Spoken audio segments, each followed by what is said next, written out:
Hey, what's going on, guys? Welcome back to the channel. We're going to talk about lineup structure, how to set your lineups and your pitching rotation when you first start a franchise. And then a lot of this is going to depend on what you are doing as the player, right? So, as the GM, I like to play one and simulate two.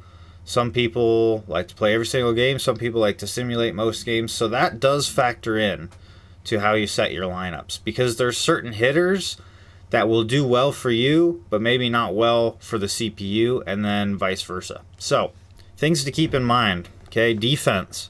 Players' defensive abilities will factor in a lot when you're playing with the team, and will factor into the CPU as well. So when I look at the Seattle Mariners roster, as much as I like Ty France, he just doesn't hit righties super well, and he doesn't have any potential. Ty France will be sitting. Mitch Garver's going to play first base. Mitch Garver has position eligibility there. Does it make any sense? No. Does Mitch Garver ever play first base? No. But here we are. Right, we're trying to take this team to the playoffs. This is what we're doing. Okay?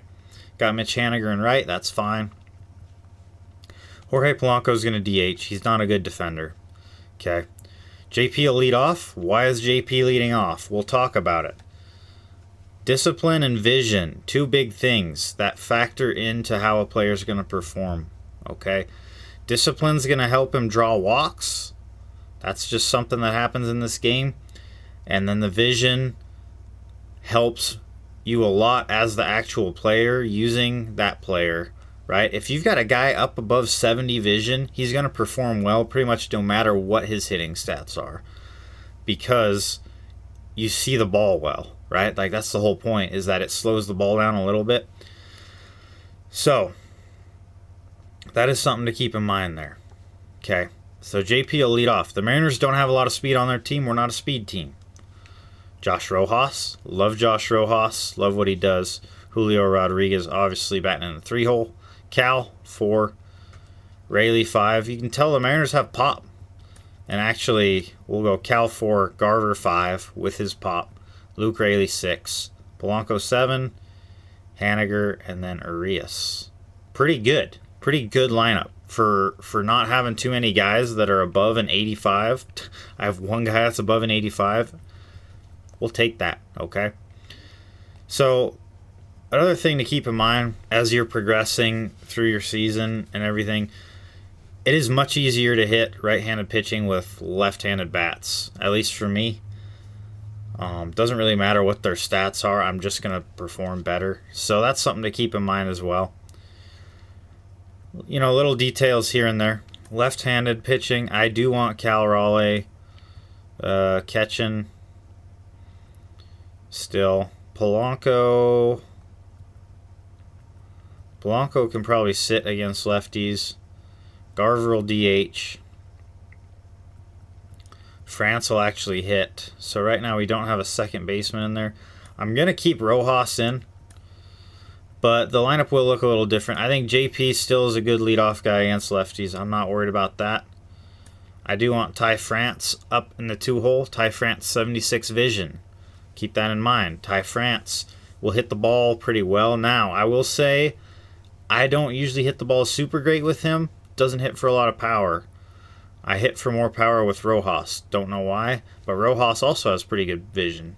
So there you go. Luis Urias hits lefties pretty well. He'll move up in the lineup. Luke Rayleigh does not. Luke Rayleigh will probably hit 9. He's got 79 speed. Cal Raleigh will probably hit 8. Does not hit lefties well. Garver in the 4-hole. He's the only guy with any pop against lefties. Haniger and Urias are pretty much the same. Urias is actually a little better. Urias will hit 5th. We'll hit Rojas 6. Haniger 7. So there you go. That's how we're going to set up our lineups for the CPU. Because we're going to be simulating to the All-Star break, that's how it's going to be. Now, what I did have going on in my other franchise was I had Taylor Trammell playing right field against righties because he's got the pop. But unfortunately, the 23 vision and the 41 contact just did not go well. In simulation, he was hitting like 150, and he would hit some home runs here and there. But so next season, Taylor Trammell will be here. He will be starting regularly. It's going to be how it is. But until then, this is what we're doing. So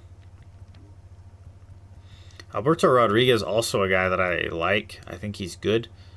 He's a big boy, but, you know, kind of crazy. Okay, so there you go. There's kind of how you set your lineups. Get that squared away. Something you should always look at and kind of tailor to what you're going to be doing with the franchise. Obviously, the computer's going to have their own kind of way of doing things, but you want to make sure you're maximizing the most out of your lineup. Another thing to keep in mind, too, this is just an off detail, is if you go into your user settings and you go mode specific, you want to make sure all these are set to manual. Sometimes throughout the season, these will flip over to auto, and all of a sudden your team like makes a trade and you're like, whoa, I didn't authorize this. Yeah, it's because of this. So every so often, check in here. Once again, it's over here on your user settings and options, and you go into mode specific, and that's where those settings are. So something else to keep in mind when doing a lot of simulations and that kind of stuff. Okay, so next up in the next video, we will talk a little bit about drafting strategies, scouting strategies, how to identify talent, and how to, you know, move through a season. Okay, I will be doing a new scouting strategy that I learned from a guy. He's another content creator, Franchise Fiend. If you want to check that out, go over to his channel. He's got some great information. He's done a ton of seasons of just simulating and scouting players and player development. Obviously, I like to play the game, so it goes a little slower. And when the game screws up my save file and corrupts it, it obviously slows things down. So, all right, thanks for tuning in, guys. Appreciate it. I'll catch you on the next one. Y'all take care.